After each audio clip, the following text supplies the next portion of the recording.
La liste des maires qui vont assurer les destinées des communes du Bénin pour les 6 prochaines années se précise tout doucement depuis ce matin.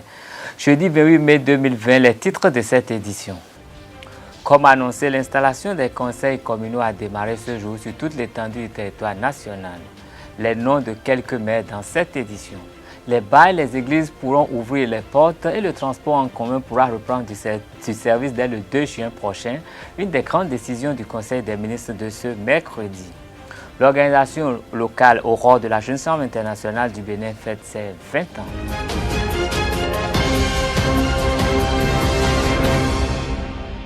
Mesdames et messieurs, bonsoir et bienvenue dans cette édition. Les préfets des différents départements du Bénin procèdent depuis ce matin à l'installation des conseils communaux. Ainsi, Auguste Aïhounrin prend la tête de la commune de Kovey, Massim Alosogbe à Plahoué, Bio Koumi Sani à Sinandé, Ourou Zime Biotian à Segbanan, Gabriel Gaou Tode à Avrankou, Zinadou Aladi Oseni Saka à Kandi, Aldonda Kouagou à Bukumbe, Garbayaya à Bembereke, Jonas Benameto à Semekboji, Joseph Oukari à Apro Misretre, Ignace Ourou à Kopago. Suivez successivement les premiers mots des maires de Garbayaya de Bembereke et Bio Goumisani de Sinandé. Je voudrais d'abord qu'on rende grâce à Dieu pour nous permettre de voir ce jour où tous nous sommes vivants et tous élus pour conduire les rênes de développement de Bembereke. Je voudrais tout particulièrement féliciter Monsieur le Préfet pour tout ce qu'il a fait et conduit de maître ces élections de ce jour. Je voudrais ensuite saluer tous ceux qui ont le mérite d'être à ce poste, mais qui me l'ont concédé. Enfin, je voudrais saluer très chaleureusement les conseillers des listes sœurs qui, malgré tout, ont accompagné le vote de ce jour, ce qui montre à suffire que nous formons une équipe unique pour le développement de Bembereke. Les élections communales, c'est derrière nous. Les nouveaux défis sont là et nous attendent. Nos adversaires, c'est les problèmes des populations de Bembereke et c'est ensemble que nous devons relever ces défis. Je suis déjà très confiant que tous les conseillers, les 25, mettront la main à la pâte et de leurs doigts vont boucher la jarre pour que l'eau soit à Bembereke et pour le bonheur de nos populations. Je voudrais tout d'abord rendre grâce à Dieu qui nous a permis aujourd'hui d'être là et d'accomplir cette mission. Et pourquoi? Parce que si ce n'est pas l'œuvre de Dieu, ce qui s'est passé n'allait pas se passer. Et je crois que ce qui s'est passé, c'est l'œuvre de Dieu. Et ce n'est pas la victoire de Sani Biokouri, c'est la victoire de tout le monde. Et ce qui va se passer, c'est que ce serait une équipe très forte. Vu les résultats des élections à ces différents postes, je crois que la collaboration sera de mise. Il n'est pas encore grand-chose, je vous remercie très bien. Suivez à présent les impressions du préfet du département de Borgou, Maman Sissé Djibril. Des sons qui ont été recueillis par notre confrère Bienvenue Combieni de la radio communautaire FM Nansina de Bembereke. Je voudrais féliciter le bureau d'âge qui a conduit avec brio ce processus qui vient de consacrer l'élection de la nouvelle équipe dirigeante de la commune de Bembereke. Je le dis et je ne saurais cacher mes émotions parce que nous avons assisté à quelque chose d'inédit. Le nouveau maire élu vient de le dire. Vous provenez de différentes formations politiques, mais le vote auquel nous venons d'assister n'a laissé apparaître aucune divergence. Alors pour ma part, cela est bon signe. Cela dénote sans doute de la cohésion qui va régner au sein du conseil communal de Bembereke. De ma position d'autorité de tutelle, je n'ai pas mieux à souhaiter. vivement qu'il puisse en être ainsi le long de cette mandature. L'honorable Garba Yaya vient d'être plébiscité par 25 voix sur 25 comme nouveau maire de la commune de Bembereke.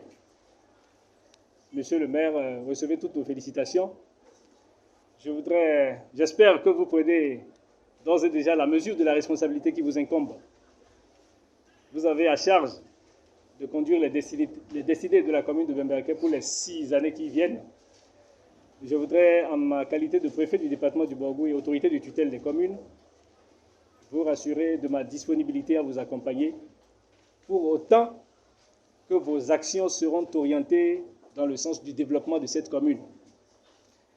Et bien entendu, dans le strict respect des textes de la République.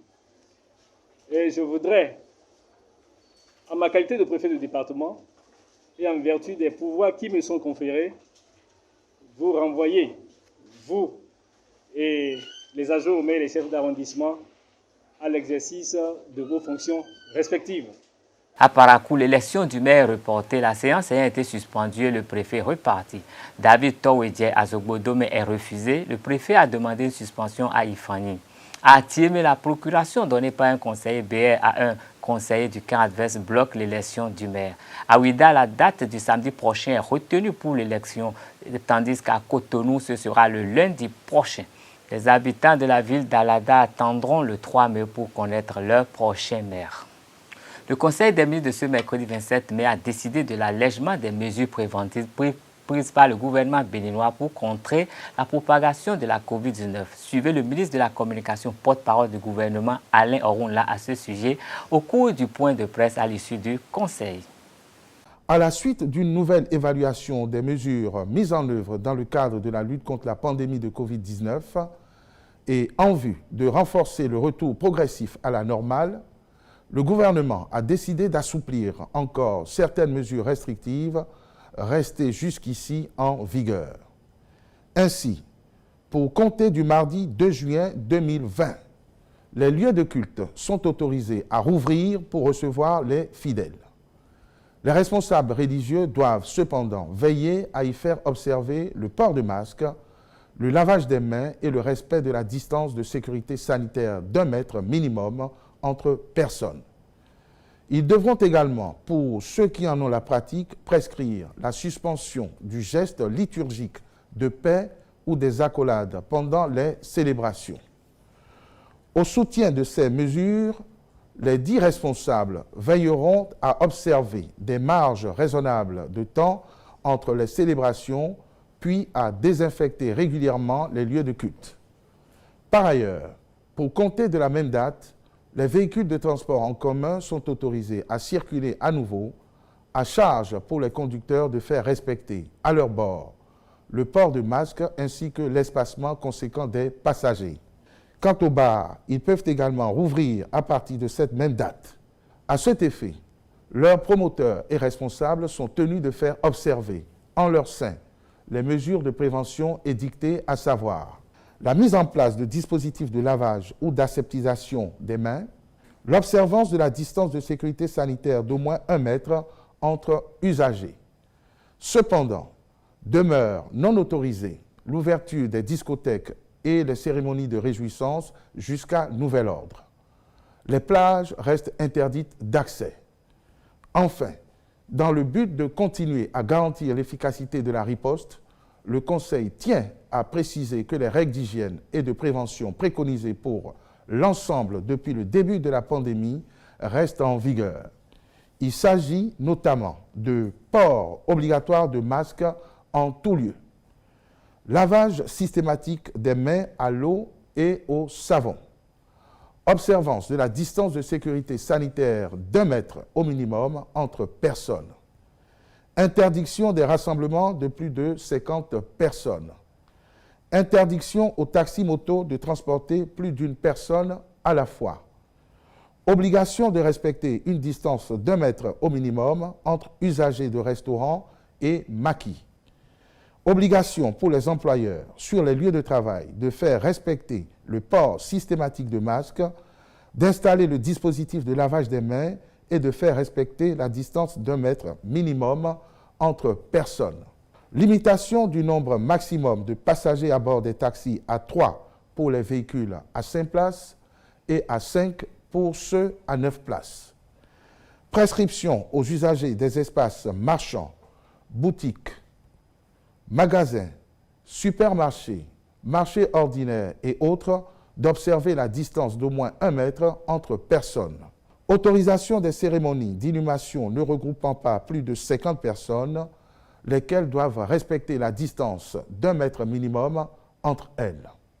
Hunogan Aïnahin déclare que les Vodounos et les chefs des traditions sont restés sur leur faim. Ils regrettent le fait qu'ils n'aient pas été associés à cette prise de décision, malgré les efforts qu'ils consentissent pour accompagner le gouvernement en consultant le FA afin de découvrir les desiderata des esprits pour bouter la pandémie dehors.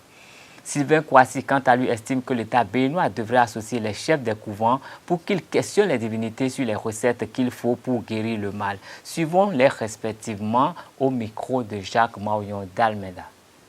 Nous sommes restés un peu sur notre faim parce que cette pandémie qui nous est tombée là-dessus, on aurait pu solliciter les acteurs du monde endogène. On aurait pu les solliciter pour que nous mettions notre expertise à contribution, ce qui n'a pas été le cas. Il est vrai, ce n'est pas maintenant que cette pandémie est arrivée qu'il fallait le faire, mais c'est une occasion pour que le gouvernement se rende compte qu'il faut construire, instituer. Ça peut être une loi, ça peut être un décret, mais il faut instituer un centre scientifique pour acteurs du monde endogène, pour que ces gens-là, de façon permanente, ils soient là, qu'ils travaillent avec des lois et des tests bien définis. Ils doivent travailler tout le temps, comme il y en a dans d'autres pays où nous avons dans les pays européens des centres de recherche sur certaines maladies, sur certaines pandémies, sur certains virus, sur certains microbes. Il y a des gens qui travaillent tout le temps et qui sont financés par le gouvernement dans ce travail-là. Et lorsqu'une situation se présente, automatiquement, ces gens-là activent. Si on avait un centre comme ça, où les acteurs du monde endogène, les Vodounos de ce pays, se réunissaient et travaillaient, dès que cette pandémie est arrivée, je vous assure, en moins d'une semaine, nous allons trouver les moyens qu'il faut. Il ne faut pas qu'on soit là seulement à regarder l'extérieur pour dire quand l'OMS valide, nous on est là pour consommer. Non, nous avons des compétences nationales que nous sommes en train d'abandonner, d'ignorer. Voilà, donc nous souhaitons que des structures de cette nature soit mise en place et que cette histoire de pandémie n'arrive plus. On a assez de moyens pour que ça n'arrive pas. Parce que quand on dit maladie, pour le Béninois, quand on dit maladie, il sait comment on évite la maladie. Nous avons beaucoup de choses que l'on peut faire pour que la maladie n'arrive pas. Et on a su le faire. Les consultations qui ont été faites, aucune mesure n'a été prise dans ce pays pour que ces sacrifices soient faits, pour que le mal soit conjuré. Que le Sakpata, le virus de Sakpata, qu'est-ce qu'ils ont fait? Ils l'ont mis dans un enclos. Ils ont créé des rites pour l'apaiser. Donc des rites d'adoration, des rites d'apaisement. Mais quand le Sakpata envahit un pays, dans un village, qu'est-ce qu'on fait? Des rituels. Mais aujourd'hui, est-ce que nos Boukonons, nous ont fait ce rituel? L'État doit inviter les temples de Sakpata. Les vieilles temples de Sakpata. Donc il faut le chevauchement. Il faut que l'esprit de Sakpata, on doit l'évoquer, il faut qu'il possède ces adeptes. Et les adeptes feront des vraies révélations. Comment apaiser la divinité Sakpata qui envahit l'humanité? Quelles sont les recettes qu'on peut aujourd'hui faire guérir le corona? Les divinités qui doivent dire ça. Les lieux de culte, les bars et le transport en commun pourront reprendre également leurs activités dès le 2 juin prochain. Une décision du Conseil des ministres de ce mercredi qui allège les mesures prises par le gouvernement béninois pour contrer la propagation du coronavirus. Quelques citoyens béninois rencontrés dans la ville de Cotonou commentent cette actualité. Ils sont au micro de Ivan Loïc Arissou et de Mounir Dorego. Je crois que c'est une bonne nouvelle. Ça va permettre de redynamiser un peu dans l'économie parce que vraiment, avec la fermeture, ça a été vraiment difficile de s'en sortir. Donc moi, je trouve que c'est une bonne nouvelle. Je crois que pour ceux qui vont, ceux de la restauration, comme les salles des fêtes, ils vont maintenir les écarts entre leurs dispositions pour qu'il n'y ait pas trop de propagation encore, qu'on ait commencé avec ça. Et de même pour les buvettes aussi, je crois. C'est une décision qui était attendue. Vous avez dû remarquer que dans le monde où cette pandémie est en train de sévir, la plupart des États sont en train donc de parler de déconfinement. En fait, c'est un peu le thème qui est consacré. Et donc permettre aux activités, surtout au secteur économique, de pouvoir reprendre. Parce qu'il faut de l'argent pour soigner la population. Il faut que l'économie puisse redémarrer. Il faut de l'argent pour payer les salaires, pour continuer à faire développer les pays. Donc c'est une décision qui est prise par l'ensemble, par la plupart donc, des États qui connaissent cette calamité.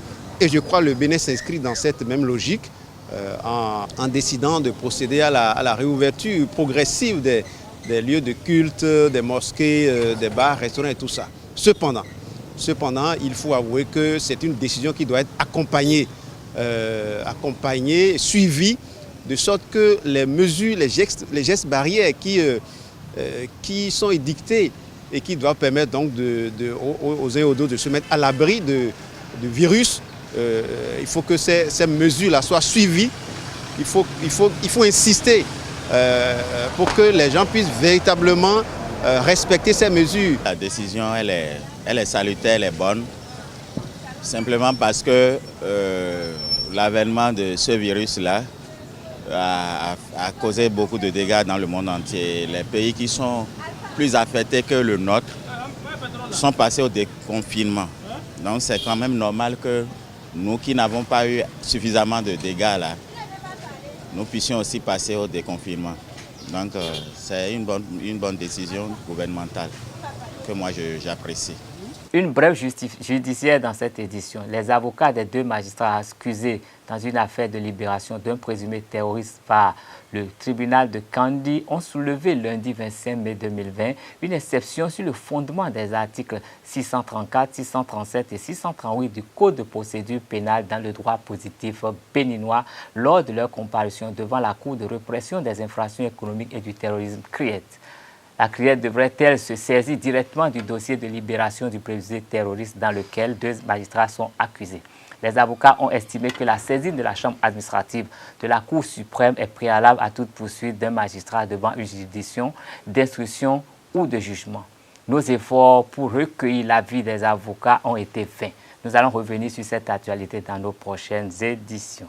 Quittons le champ politique pour embrasser l'action caritative avec la Jeune Chambre internationale. La Jeune Chambre internationale locale Aurore a 20 ans. L'événement sera célébré au mois de septembre prochain. L'annonce a été faite lors d'une conférence de presse organisée par le comité directeur local ce jeudi au siège du 9e arrondissement de Cotonou. Suivez le compte rendu de la rédaction. Les membres de l'organisation locale Aurore de la Jeune Chambre internationale du Bénin ont présenté à la presse ce 28 mai 2020 le programme de la célébration du 20e anniversaire de cette locale. La célébration couvre une période de 10 jours. Nous démarrons le 9 septembre et nous finirons avec la soirée de gala le 19 septembre. Alors, le 9 septembre, il s'agira de la cérémonie d'ouverture du jubilé de porcelaine. Et cela sera suivi le 11 septembre, 2 jours après, par une assemblée générale ordinaire. Et en même temps, ce sera aussi l'occasion pour le comité de réflexion sur le plan stratégique de restituer les travaux qu'ils ont eu à faire. Et donc, ce sera la restitution des travaux du comité de réflexion du plan stratégique de la période 2021-2025. Et ensuite, nous aurons le 12 septembre l'Assemblée générale élective. Et ce sera également suivi de la cérémonie d'accueil de nouveaux membres. Et bien, après cette activité, le dimanche qui suit, le dimanche 13 septembre, nous avons pensé organiser une rencontre conviviale et de détente avec les jumelles et les organisations filleules de notre organisation. Ce sera un cadre d'échange convivial entre ces OL et de partage également. Le 17 septembre, nous irons à Veki pour le rendu d'un projet communautaire. Nous avions commencé par ériger un bâtiment dans une école primaire, au niveau du CEG Veki. Et ce sera la phase de remise de cette activité qui a commencé depuis plus d'1 an déjà. Le 19 septembre, ce sera le grand jour. En cette occasion, le président de la locale Aurore de la Jeune Chambre, Brice Bachot, a fait la genèse de cette organisation. Après 20 ans d'existence, que peut-on retenir de la JCI Cotonou Aurore en termes de réalisation, en termes d'acquis et en termes de défis à relever? La Jeune Chambre internationale est une organisation de jeunes, citoyens, actifs, âgés de 18 à 40 ans, qui partagent la conviction que, afin de créer un changement positif, ils doivent prendre des mesures collectives pour s'améliorer eux-mêmes et améliorer le monde qui les entoure. Vers la fin des années 90, malgré l'existence de 3 organisations locales déjà créées, la Jeune Chambre internationale Bénin semblait avoir manqué de souffle, d'énergie humaine, de membres.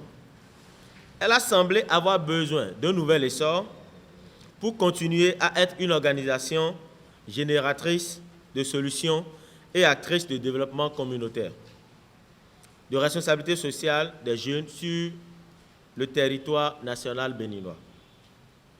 Afin donc d'apporter une bouffée d'oxygène à la JCI Bénin et lui permettre d'avoir une nouvelle souffle face aux défis sociaux qui devenaient de plus en plus grandissants, un groupe d'amis sur l'initiative et l'impulsion du sénateur Gileta Mouyabi Gaon, actuelle directrice de l'Agentique, décida de créer une nouvelle organisation locale.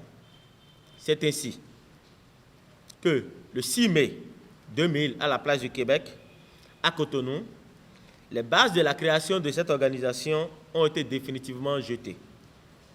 Et ces jeunes gens ont pris résolument la décision de se mettre ensemble comme des enfants d'une même famille pour porter jusqu'à l'aboutissement le noble défi de la création d'une nouvelle organisation. Plusieurs activités sont prévues dans le cadre de ce 20e anniversaire en partenariat avec les locales filleules, les anciens et les organisations sœurs. Ce sera tout pour cette édition. Merci de votre fidélité. Restez connectés. www.ztv.bj. Bonsoir.